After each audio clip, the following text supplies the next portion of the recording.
Okay guys, this is part 2. I'm going to stop this person right there and say, are you saying that Pokemon Sword and Shield is bad from its looks? 'Cause that could be also slandering the region it takes place in, and the region is based off Great Britain. Literally, if you flip the Galar region upside down, boom, you got England, mate. You got Britain, mate. Also, little side note, I mean Britain when I mean the island. Limiting the amount of Pokemon in the game just doesn't make sense. The amount of Pokemon in the games just doesn't make sense. Maybe it's a selling point. It's not like they're all being loaded at once. They're stored, and then once you encounter them, they are then loaded into the game. Yeah, it's reloading. Have you heard of that, mate? It's about the data and how much the cartridge can store from what I can gather. Okay, let's just quickly say that maybe Pokemon Sword and Shield is bad, like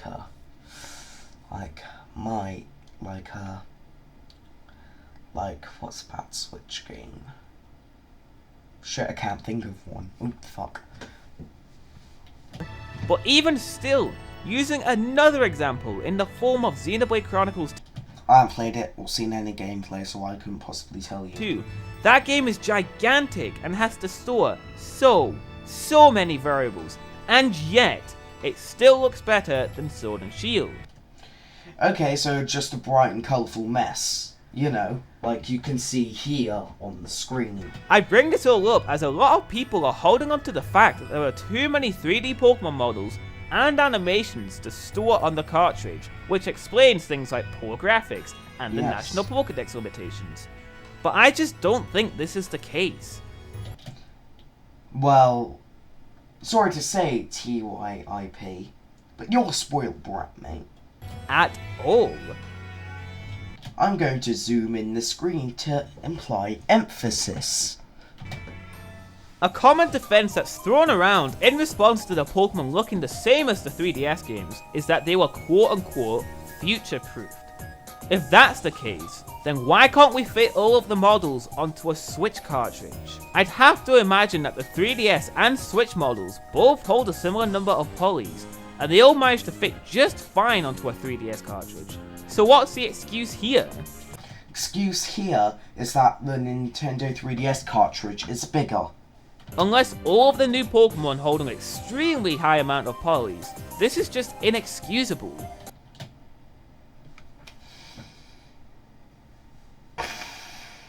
I'm starting to get angry with you, TYIP.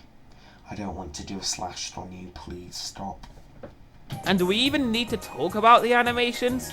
The animations are supposed to be big, vibrant and colourful for kids, yes. That's why people enjoy the Pokemon games.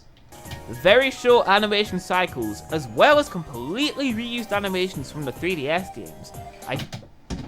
Okay, so in all the 3DS games they have used new animations.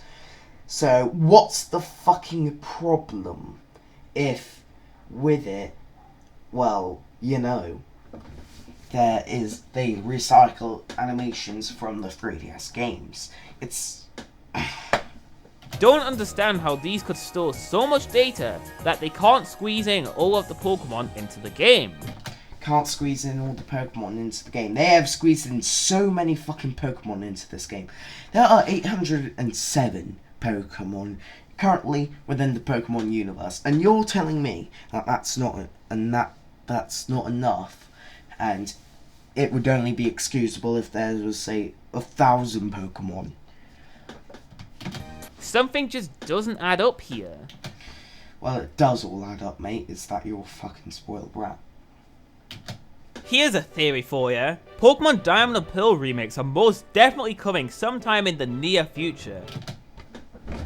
And what makes you fucking think that? What if they're saving the rest of the Pokemon for those games? Yeah, low chance. This is the new IP. This is going to be the Gen 8. I'm sure they won't just pop back to what, Gen 4? Sure, it wouldn't make too much sense considering the backlash they'd receive for it.